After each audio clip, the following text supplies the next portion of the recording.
guys, I'm Madison Mary and welcome back to my channel. Today I have my very late May wrap up.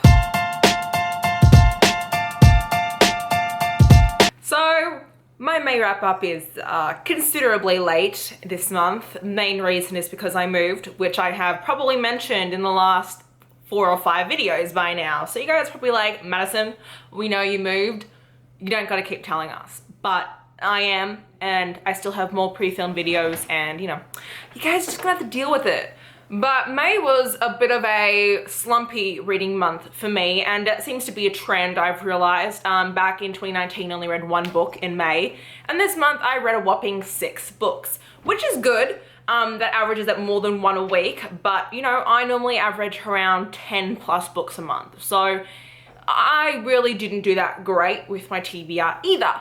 So without further ado, let's get into the fantastic statistics of May. So out of the 6 books I read, 5 of them were physical and 1 of them was an ebook novella. The genres were 3 fantasies, 1 dystopian, 1 Regency romance, and 1 contemporary. Age range wise, we had 1 middle grade, 3 YA, and 2 adult books. And what is normally my favorite statistic, but this month is a bit sad, is my page count for May. And my total page count was 2,168 pages. Yay! That's fine. So as per normal, I'm going to start with my lowest rated read and work my way up to my highest rated read. So I'm going to start with the first book I read in May, which was a Regency romance novella. It was only 120 pages and it is One Wicked Weekend by Charlotte Russell. So this book was actually a lot of fun and it definitely intrigued me to look into the rest of the series. I got this for free on Kindle. So if it still is for $0, I'll link it down below in the description box if you guys are interested in it. But this is basically about this, you know, weekend that people go on, you know, sexual adventures. And normally it's this one guy who hosts it and he finds these ladies who fit certain fantasies. And so our female lead used to be a governess and ended up in this situation, not realizing what she was actually getting into, that it was this, you know, sexual escapade. And then we have the guy who has come, not because he wants to participate in the sexual escapades, but because he actually needs to steal something from the guy who is hosting it. And so when the 2 of them get paired up on the first night, they actually really hit it off. And so it's the 2 of them kind of navigating this weekend, and I actually ended up really enjoying it. However, it is only 3 stars because, as per normal, it is just a, you know, Regency romance novella, less than 200 pages, and as fun as it was, as steamy as it was, you know, it was average. So it was 3 stars. Next, I'm going to talk about Real Men Knit by Kwana Jackson. I got sent this from the publishers to review and I gave it 3 stars. I went into it expecting it to be a lot more of a romance than it was. It is pitched and it was marketed to be this cute romance, and it was more of a contemporary family fiction. So Real Men Knit focuses on Strong Knits, which is this knitting store run by Mama Joy in Harlem. However, Mama Joy has just unexpectedly passed away and she has left the store in the care of her 4 adoptive sons. And her 4 sons, one of which is Jesse, who we follow, are now deciding do they want to keep it. And 3 of the sons don't want to, they want to just sell it because it is kind of in a bit of debt and they just want to get the money from it because they don't really have the time. You know, they all have their own lives. But Jesse has kind of been seen as the playboy slacker of the family. And no one really expects anything of him, but Strong Knits is the only connection he has left to his mum. So he wants to try and keep onto it, and he has propositioned his other brothers to give him 3 months to try and kind of show them that he can run Strong Knits. We have Carrie Fuller, who has been at Strong Knits since she was in high school. It was her safe haven away from her home, and she kind of had Mama Joy as basically like a mentor to her. And so when Mama Joy passes away, it was very detrimental. Growing up every day at Strong Knits, she has a lot of very basic connections to all 4 of the brothers, and she's always had a crush on Jessie. The thing is, Jessie is a complete and utter womanizer, and so she's always known that, you know, it's never really gonna work out. However, when she overhears Jesse proposing that he wants to take over the store, she offers to help him and kind of be there to show him the ropes of how to run Strong Knits, because that's what basically Mama Joy was teaching her, because she's been working there. And so it's the 2 of them kind of having this, like, you know, sexual attraction to one another. But at the same time, they're both very broken people. They've gone through a lot in their lives, and this book actually focuses a lot more on the grief aspect of losing Mama Joy and how these two people are learning to kind of build their life back up from what they've lost and kind of realizing what they want to get out of life, especially Jesse. Jesse is really struggling with what his aspirations are and kind of learning to trust himself because he has a lot of regrets from not being there for Mama Joy and for just basically being a womanizer all the time. And then Kiri is struggling because she's torn between staying at Strong Knits as a worker and also kind of having her own life and starting her own career. It's definitely more focused on that family fiction contemporary aspect than the romance between Jesse and Kiri. Even though we do have some steamy scenes between them, it's definitely not the main aspect of this book. I'm really excited though because I really do love the four adoptive brothers and the way that they have their banter. Their banter was my favorite part of this book, and I do really hope that we get to have other books from the other four brothers. The last 3-star book I have is The Dark Lord Clementine by Sarah Jean Horwitz. I was really excited for this book and I have had it for around a year now in my possession. It's a middle grade. So The Dark Lord Clementine is about Clementine, and she has been raised ever since she was a child to become the next Dark Lord in turn of her father once he, you know, stops being the Dark Lord.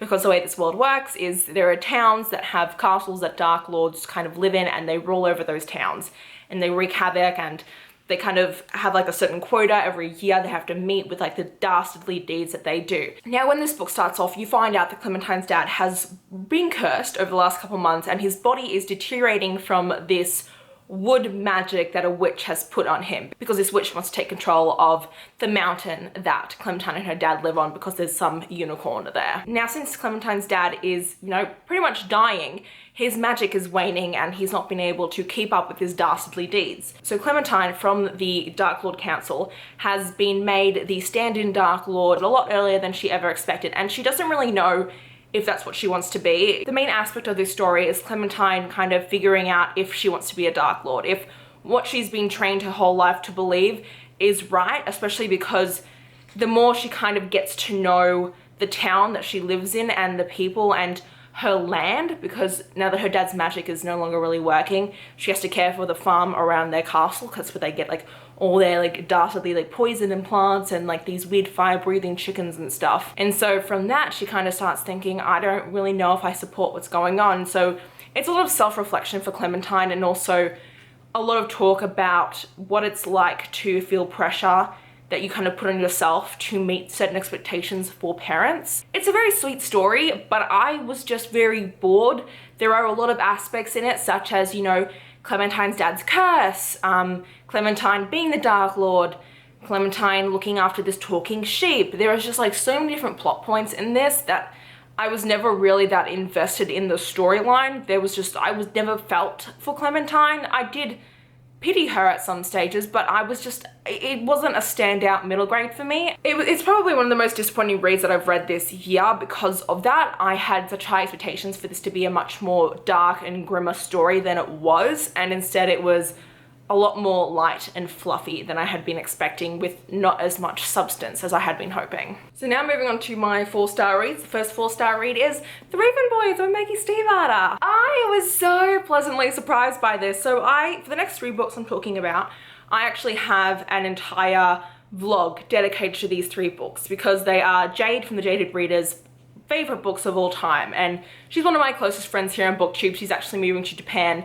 in September, so her BookTube channel will be a mix of BookTube and also Japan vlogs, which is really exciting. So if you guys haven't checked her out, I'll leave her linked in the description box. So the Raven Boys, we follow Blue Sargent, and she comes from a family of psychics. However, Blue doesn't actually have any psychic powers like the rest of her family. Instead, Blue is an amplifier, so she amplifies the psychic abilities of her relatives and also just any psychic happenings or spiritual things around her. So when this book starts off, it's St. Mark's Eve. And St. Mark's Eve, every year, she goes with her mum, sits in the cemetery, and she amplifies the ghosts that come past. And these spirits that come past are important because they are the spirits of the people in her town that will be dying within the next 12 months. Now, normally Blue can't see anyone because she doesn't have that psychic ability, but on this St. Mark's Eve, she actually does see the spirit of a young boy. And the saying is that if you do see someone on St. Mark's Eve, a spirit, it means you are either their soulmate or you are destined to kill them. Now, the issue for Blue is that ever since she was little, her fortune has been that she would kill her true love with a kiss. And so this boy turns out to be Gainsey, and he is one of the 4 Raven boys that we follow, and these Raven boys are currently looking for this old Welsh king that if you find him, he will grant you a wish. And so that's kind of what we're following. Now, this book I was very skeptical about. It's very beloved by the community. There are a lot of people who adore everything that happens in this. And then there are people who really don't give a second crap about this book and don't see that there's anything special. So I was very afraid going into this because Jade absolutely 1,785% loves this book. So I was like, I really hope I love it. And I did. Now I give it 4 out of 5 stars because as much as I did enjoy it, I really think that there is a lot more potential to the series that I would maybe give a different book 5 stars in the future, but you never really know. What I really loved about this was not just the relationship between the 4 Raven boys, who I think have very interesting banter, and I enjoy learning about how each of them are so distinct and unique, but I also really love Blue and her family. She has her aunts and her mum, and they're all so quirky and so much fun to learn about, and the way that these psychic powers are in this book are really interesting, and you kind of get inklings as to how the psychic workings are in this book, but I definitely think you're going to see more of it in later books. There was also a specific aunt named Persephone, and she's my favorite. She's like a very whimsical psychic, and she's just such a blast to be around. And I think that the reason as well why this is 4 out of 5 stars is because as much as I did enjoy it, I really begun to enjoy it once Blue actually teamed up with the Raven boys in their quest for the Welsh king. That's what really made me super excited. So yeah, if you want to see more of my thoughts on this book and the next 2, definitely do check out my vlog, because I don't want to go too into detail into what I thought of these, because I'm going to later on. Okay, and lastly onto my 2 4.5 star books. So the first 4.5 is going to be Strange the Dreamer by Laini Taylor. Now this book is the main reason why I didn't really read a lot in May. Well, it's like the first reason. So this is the first book I read after the novella, and it took me almost 2 weeks to read this book, which is not normal. It's big, but it's not that big. And the main reason why I think it took me so freaking long to read this book is because it is just so verbally dense. The prose, the way that this is written is just so lyrically delicious that you have to sit there and read like every line so completely. Like, this book needs your full 1,675% undivided attention. This is the 3rd book I have ever highlighted via annotating, and this book I actually annotated differently than I have any of my other books. So what I did was I only used a blue highlighter, and I only highlighted just things I wanted to. So like, you know, it's just like a little bit there, a little bit here and there. So, you know, sometimes I did nothing, sometimes I did everything. So yeah, the first part of this book, when you only are reading from Laszlo, takes a while. I haven't even explained what this book is about. So in Strange the Dreamer, we follow Laszlo Strange, and he, ever since he was little, has been obsessed with this city called Weep. Now when he was little, Weep had a name and people still talked about it, but one day out of nowhere, it was just mentally wiped out of existence, and people forgot that it even had a proper name, and only Weep was left. And this was Laszlo's first experience with magic, and it made him become even more obsessed with finding out everything he could about this city. And so he eventually became a librarian who studied Weep in secret, because librarians are actually kind of seen as kind of servants to scholars. Librarians are very low class. And so he would consistently study Weep, and then one day people come who want to take some people from his city to Weep for the first time in like a century or something, because Weep has been closed off and no one can find it. And so he takes this opportunity to go to Weep and actually experience it for himself. And so That's Laszlo's kind of storyline. And then we also follow Sarai. And Sarai isn't mentioned in the synopsis of this book, but anyone who really knows anything about this book or the fandom knows about Sarai. And so Sarai is blue. That's basically what you know from fan art. And she is Godspawn, and that means that she is a child of one of the gods that used to rule Weep. Following Sarai, once we got to her point of view in this book, it's what really made me love this book so much. Learning about the Godspawn and their magic and the way that they're treated and kind of their whole life up in the Citadel is what made me so enthralled with the storyline. And then watching her and Laszlo's stories interconnect and see how they wove together, and just the intricacy of this entire story is just so phenomenal, and I loved it a lot. I mean, I gave it 4.5 out of 5 stars. Like, of course I loved it a lot. I think that Muse is actually going to be a 5 out of 5 star book, and I'm really glad that Jade kind of gave me the push to read this book, because it has always intimidated me, because it is another one of those books that people adore, and I've just always been afraid to read this duology because everyone else seems to rave about it. Last but not least, the other 4.5 star is Scythe by Neal Shusterman. Scythe, oh my god. Once again, only reason why this is 4.5 is because of 2 reasons. One, I think the sequel Thunderhead is going to be such an easy 5 star. It's like, I really believe it. I really believe it's going to be a 5 star. And second, I was not that intrigued in our characters for the first half of this book. The intrigue I had in our 2 MCs only really occurred at around the 50% mark. And then after that 50% mark, I could not put this book down. So we follow this world which is a utopian. And I say that in quotation marks because there is no such thing as a utopian. If someone says something is a utopian society, it is just a dystopian in disguise. That is my belief, and if you disagree with that, that's you, mate, not my problem. We follow this utopian society where they have completely eradicated death from this world, and so humans don't die, cancer doesn't exist. If you do accidentally die, they have revival centers to bring you back until it is the right time for you to die, and the right time for a person to die is dictated by the Scythedom. And the Scythedom is made up of scythes, which are humans that have been chosen to ascend to this different status. And so the Scythedom doesn't follow the rules of regular society. Regular society is ruled by this AI that humanity created. So there's no such thing as governments, no prime ministers, no presidents, no councils, governors, nothing. It's all ruled by this AI. The only thing this AI doesn't rule is death, and that is given to the Scythedom. So they're kind of 2 different sects. The Scythes have a certain gleaning quota. Gleaning is the word used for kind of killing people, and they have to reach this quota every year to keep the population in control, because it's the only thing that they need to make sure that they do. So we follow Citra and Rowan. They're both these 2 teenagers, don't have anything in common, don't even know each other, but they both end up running into this scythe known as Stiefvater, and he ends up taking them both on as his apprentices. The only issue is that by taking on 2 apprentices, it means that only one of them can become the newest scythe in the next year. It basically incites a battle between the 2 of them to fight for who will be the next scythe.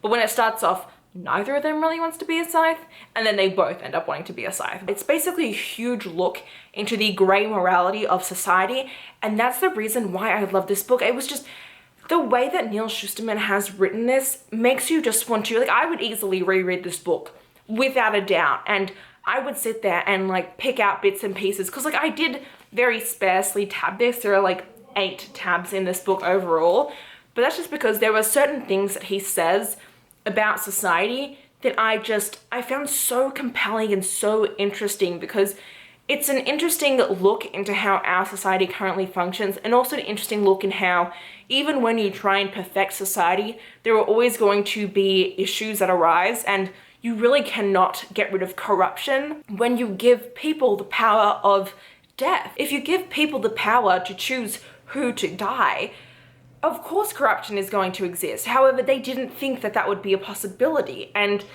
just also the whole morality in choosing who to kill, and the different ways in which these different scythes have their own methods of how to kill people, who to kill. The remorse they may or may not feel. And there's also the whole talk of triggers in this, and that is triggers towards kind of suicide and self-harm in a sense. And I say that because the only way for a scythe to die is to glean themselves. a Scythe cannot kill another Scythe, and a person cannot kill a Scythe. That's the thing, that the Scythes will have to kill themselves in order to, you know, die.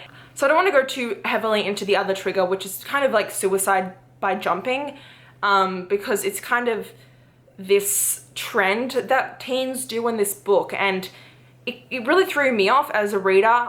It didn't really trigger me too much, but it was a bit of a shock because no one had really ever mentioned that to me before, and so I do want to mention that if anyone does have that kind of a trigger, to do know about that. It is not very prevalent throughout the book, but in the beginning quarter it is mentioned a lot. Overall, this book is one I would love to see put into like a school curriculum, because I feel like it would do really well to sit there and kind of nitpick it, because I mean, we have The Giver, which is a dystopian utopian that is in school curriculums, but I think that this is an even a more interesting look at it and a more modern take on how our society could eventually progress. I just feel like I'm kind of rambling, but yeah, like I was saying, the reason why it's 4.5 and not 5 stars is because in the beginning, Citra and Rowan weren't very three-dimensional characters. They were very two-dimensional in the beginning, and I just didn't feel much of a connection to them until the halfway mark, where a very pivotal plot point occurs, and so it is only then that I really became invested in Citra and Rowan as characters. But otherwise it was pretty stunning, and the book left off in such a way that I know that I'm already so invested in these characters now that the second book is just going to be even more amazing. Like, I really doubt it'll suffer from second book syndrome. If you guys did enjoy this video, please hit the like button down below. If you want to see more of me, please go to my channel, and until next time, thanks a bunch, guys. Bye!